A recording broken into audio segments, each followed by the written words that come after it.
मूसलाधार बारिश हो रही थी। तेज हवाएं पेड़ों को झकझोर रही थी और आसमान में बार बार बिजली कड़क रही थी। उसी बारिश में एक औरत हाथ में पुराना काला छाता लिए कीचड़ से भरे रास्ते पर तेज तेज दौड़ी चली आ रही थी। तेज हवा बार बार उसके छाते को उल्टा करने की कोशिश कर रही थी, लेकिन वो बिना रुके खेत की तरफ भागे जा रही थी। हाँ, हाँ, हाजी सुनते हो? कब से तुम्हें ढूंढ रही हूँ। इतनी तेज बारिश हो रही है और तुम अभी तक खेत में ही लगे हो।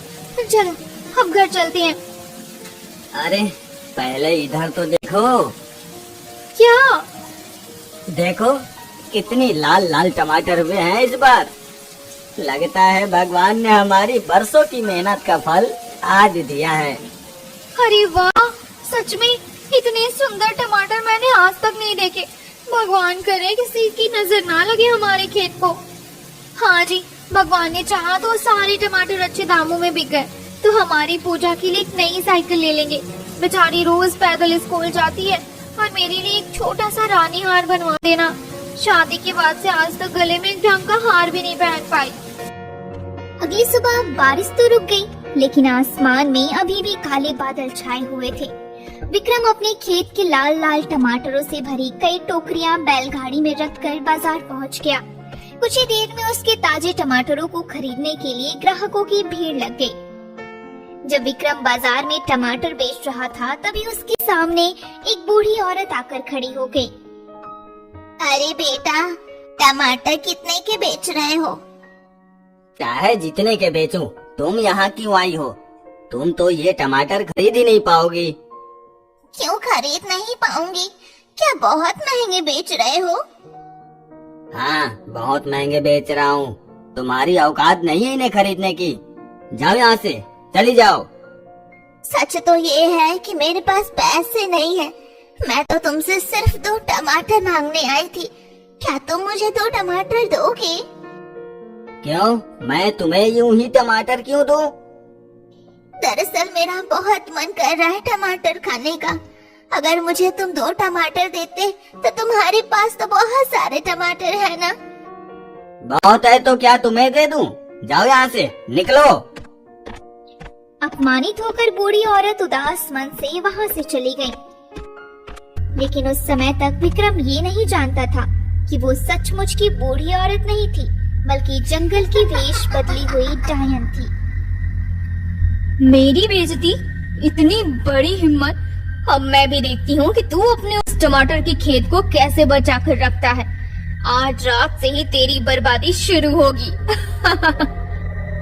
बूढ़ी ने तय कर लिया कि इस अपमान का बदला वो पूरी तरह चुकाएगी। यही सोचकर उस रात बूढ़ी विक्रम के टमाटर के खेत के सामने पहुंची, लेकिन चारों तरफ ऐसी मजबूत बाड़ लगी थी कि वो अंदर जा नहीं सकी। अब क्या करूं?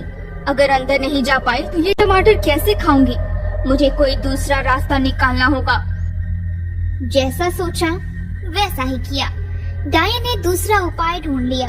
उसने खेत के दूसरे छोर से एक गड्ढा खोदा और सुरंग बनाते हुए खेत के बीचों बीच निकल गई। अब आएगा मजा। अब मैं भी जी भर के जितना चाहूँ उतने लाल लाल पके टमाटर खाऊंगी। ये कहकर डायन मन भरकर टमाटर खाने लगी। चलो, आज तो बहुत खा लिया, अब और नहीं खाया जा रहा। कल फिर आकर खाऊंगी। ये कहकर डायन वहाँ से चली गई। अगले दिन सुबह विक्रम और उसकी पत्नी टमाटर के खेत में आए तो उन्होंने देखा कि खेत के बीचों बीच एक बहुत बड़ा गड्ढा हो गया है। हाय हाय, ये क्या अनर्थ हो गया? हमारे खेत के बीच में इतना बड़ा गड्ढा कैसे हो गया? मुझे तो लगता है किसी ने गड्ढा खोदकर हमारे टमाटर चुरा लिए हैं। मुझे भी यही लगता है, लेकिन ऐसा किसने किया? जिसने भी किया हो वो आज फिर जरूर आएगा। तो आज रात हमें पहरा देना होगा। चाहे जो भी हो, मैं उसे पकड़कर अच्छी तरह सबक सिखाऊंगा। इतनी मेहनत से उगाए हुए अपने टमाटरों को मैं इस तरह चोरी नहीं होने दूंगा। इसके बाद विक्रम और कविता पूरी रात मिलकर टमाटर के खेत की रखवाली करने लगे। उधर जैसे ही डायन टमाटर की खेत की ओर आई, उसने देखा कि अंदर जाने का कोई रास्ता नहीं है। अब क्या होगा? मैं अंदर कैसे जाऊं? अगर एक बार अंदर पहुंच गई तो फिर कभी बाहर नहीं निकलूंगी, लेकिन अंदर जाऊं कैसे? बहुत सोचने के बाद डायन को एक उपाय सूझा। वो फिर से बूढ़ी औरत का रूप धारण करके विक्रम की बेटी के पास गई। अरे बेटी, तुम लोग यहाँ क्या कर रहे हो? इधर आओ, मेरी बात सुनो। नहीं नहीं, मैं नहीं आऊंगी। अगर गई तो मम्मी पापा डांटेंगे। अरे तुम्हारी मम्मी पापा मुझे जानते हैं, वे कुछ नहीं कहेंगे। तुम मेरे साथ इधर आओ, मैं तुम्हारे लिए बहुत स्वादिष्ट चीज लाई हूँ। डायन की बातों पर भरोसा करके पूजा उसके साथ वहाँ से चली गई। उधर पूजा को न पाकर विक्रम और कविता घबरा गए। हमारी बेटी कहीं चली गई, जरा आसपास ढूंढो, यहाँ खड़े मत रहो। लेकिन अगर हम यहाँ से चले गए तो चोर खेत में घुस जाएगा। अरे राम, तुम्हारे लिए तुम्हारी बेटी बड़ी है या टमाटर? जल्दी चलो। दूसरी ओर डायन पूजा को जंगल में छोड़कर वहाँ से चली गई। विक्रम और कविता पूजा को ढूंढते ढूंढते जंगल में पहुँच गए। इसी मौके का फायदा उठाकर डायन टमाटर की खेत में आ गई और जल्दी जल्दी से अंदर घुस गई। फिर उसने एक बहुत बड़ा टमाटर देखा और उसके अंदर जाकर बैठ गई। चलो, किसी तरह अंदर तो आ गई। अब मैं यहाँ से कभी बाहर नहीं निकलूंगी। अब देखती हूँ ये लोग मुझे कैसे पकड़ते हैं। इन्हें तो पता भी नहीं चलेगा कि मैं यहाँ हूँ। लेकिन ये घर बहुत छोटा है, इसे और बड़ा करना पड़ेगा।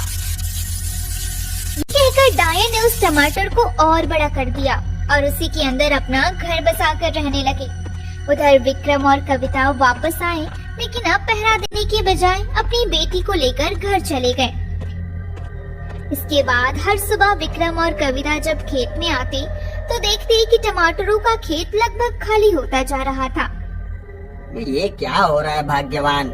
हमारे टमाटर कहाँ जा रहे हैं? इन्हें इस तरह कौन खा रहा है? पता नहीं, हमने कितनी कोशिश की लेकिन एक बार भी उसे पकड़ नहीं पाए।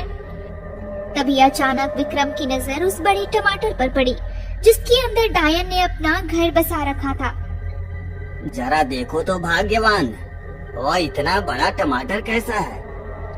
तुम्हें भी कुछ अजीब नहीं लग रहा? हाँ, इतने बड़े टमाटर तो हमने अपने खेत में पहले कभी नहीं देखे। चलो जरा पास जाकर देखते हैं। विक्रम और कविता उस बड़े टमाटर के पास गए और उसे ध्यान से देखने लगे। मुझे तो ऐसा लग रहा है जैसे इस टमाटर के अंदर कुछ है। एक काम करो, इसे तोड़कर देखो ना। कविता की बात मानकर जैसे ही विक्रम टमाटर तोड़ने गया, वो अचानक दूर जाकर गिर पड़ा। अरे ये क्या? ये तो बहुत ज्यादा मजबूत है। मेरा मन तो कुछ अशुभ होने का इरादा कर रहा है। तो क्या वही हो रहा है जो मैं सोच रही हूँ? हाँ, मुझे भी ऐसा ही लग रहा है। अब क्या किया जाए? यहाँ खड़े रहने से कोई फायदा नहीं है, चलो किसी को बुला कर लाते हैं।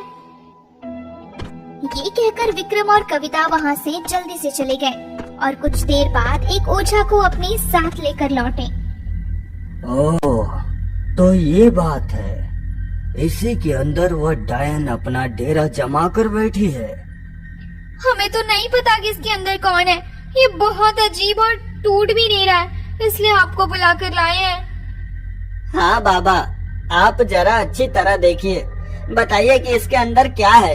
अगर डायन है तो उसे भगा दीजिए। अभी देखता हूँ। फट, जो भी अंदर है तुरंत बाहर निकल। ओझा ने मंत्र पढ़ा और अपनी पोटली से एक तरह की राख निकालकर उस टमाटर पर छिड़क दी। उसी क्षण डायन तड़पती हुई टमाटर के अंदर से बाहर निकल आए। अरे बाप रे, मर गई, मर गई। कौन बदनसीब मेरे घर को उजाड़ने आ गया? तो मेरा शक सही था, तू इसके अंदर छिप कर बैठी थी। बता, यहाँ क्यों बैठी थी? क्या तुझको इसका हिसाब देना पड़ेगा? जब ये लोग मेरा कुछ नहीं बिगाड़ पाए तो तुझे बुला लाए। नहीं बताएगी तो देख, यह जो राख है इसे फिर से तेरे ऊपर छिड़क दूंगा, फिर देखता हूँ तेरा क्या हाल होता है।